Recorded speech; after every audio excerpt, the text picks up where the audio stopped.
Welcome, ladies and gentlemen, to this broadcast. Thank you so much for your continued support. I don't take it for granted. Let me begin by asking you this simple question. Do you think Kenyan's youth going to succeed demonstrating today?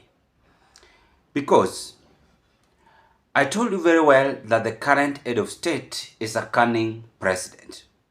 Yesterday, he had a phone call conversation with the father of the late Albert Ojwang, and the way that the father was speaking, he was so impressed, happy, actually impressed, one word, sorry, and at least promised something.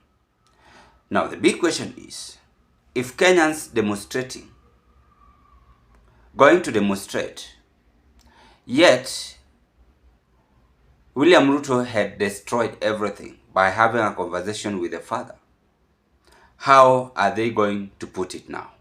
That is the question. Because as we are just displaying, they are writing, the writing memo from the Gen Z's page. They have written that a killer on the loose, total takedown, Tuesday 17th, justice for Albert Ojwang, Eliud Lagat must be jailed, arrest this corrupt, thieving killer cop today. That is what they have written. Then RUTO must go, occupy everywhere. Then it is all about total shutdown, as I am just displaying the writing warning from the Gen Z's page. And not only them, but Kenyan's youth. But we want to dig deep into this, if it is going to be possible or not going to be possible. Before I carry on, ladies and gentlemen, if you are watching me for the first time in this broadcast, I request you kindly do me a favor, take a 1 second, click that notification bell and subscribe to our YouTube channel. Like my videos, share them to your friends, family and relatives. And to those of you who had subscribed to this broadcast, I want to say thank you and thank you so much. Actually, we are almost hitting half according to what we made an agreement, and I'm very much impressed on your job you are doing. Thank you, ladies and gentlemen, and may God bless you. Now, Kenyans has that right to demonstrate. And the death of Albert Ojwang has raised eyebrows, has exposed the government and exposed the leadership incompetency, which even the international community has come out to rebuke. Because just the other day, I asked the government the same question I'd listened to Danstan Tomari, the lawyers are asking. That how can someone be abducted then killed? Under which article allows them to do so? Well, there is shocking change of twist. And just listen to me carefully. This shocking change of twist emerging from the State House.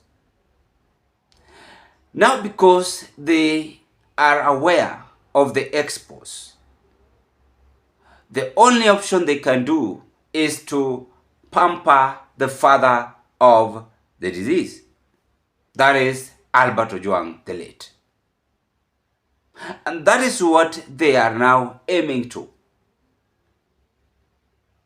The conversation call, which was done by the current head of state, is a clear indication that this is well sorted out. Because the father, remember that, had pain while speaking. And we all saw him in social media crying. And now, the moment he had a conversation with the current head of state, he came out with the nice words, congratulating the current head of state. So there was change of tone. So do you want to tell me that youths are going to easily storm the street? it is all about using what we call a confusion method. And that is what UDA administration are now doing. Today, we kill, and it's well known. While Kenyans demanding for justice, storming the street, just having a peaceful demonstration, we confuse them and now capture the family who are victimized. Tomorrow will be another the same story. So the question is, are we just ready to be abducted and killed? According to me, I don't want to lie. If you are me, then I will prefer the people whose name have been mentioned to be jailed without wasting of time. But you see, the big fish who did this job are quiet, they are calm, and just enjoying luxurious life. Kenya's youth planning to storm the street today. Of course, they might try.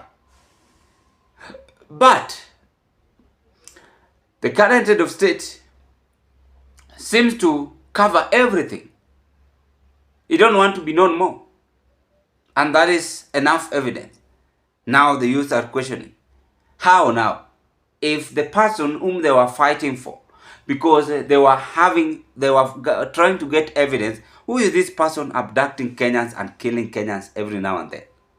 So they have that evidence, is that Lagat and the team are the ones abducting and killing innocent Kenyans. So the evidence is there. But the current head of state decided to play safe by capturing the father of the late Albert ojwang. The side of the Gen Zs, they are saying enough is enough. They must storm the street today and fight for justice for a better future of tomorrow. So this force is totally different. So which is which is what I'm trying to weigh here. I believe youth are going to storm the street, not through my mobilization, but through the feeling they are in up to this moment. They are having in their heart up to this moment. But the current head of state decided to convince them through enticing or now apologizing to the father of Albert ojwang. Confuse them and finish them. I told you very well, RUTO is someone, if you want to fight him, you should know the tactics. And that is the advice I even gave Gachagua. It is not all about bragging how you have spies who are capturing all the details and giving it to you. This man knows how to dodge with Kenyan's mind. But it is sad and painful. In any case, this government is going to repeat all this theatric behavior. Then Kenya should just be another country. Because there's no way you can abduct someone you kill. There's no way. That is the reality. Anyway, ladies and gentlemen, drop your opinion at the comment section below. I rest my case at this point, as youth seems to be confused after there was a late conversation call done by the president to the late Albert ojwang's father, as they were planning to storm the street today to demonstrate. Will they demonstrate or they will now stay back? That is the question answer I'm kindly waiting from you. I just try to weigh it out. You also, you can give us your opinion. Bye-bye.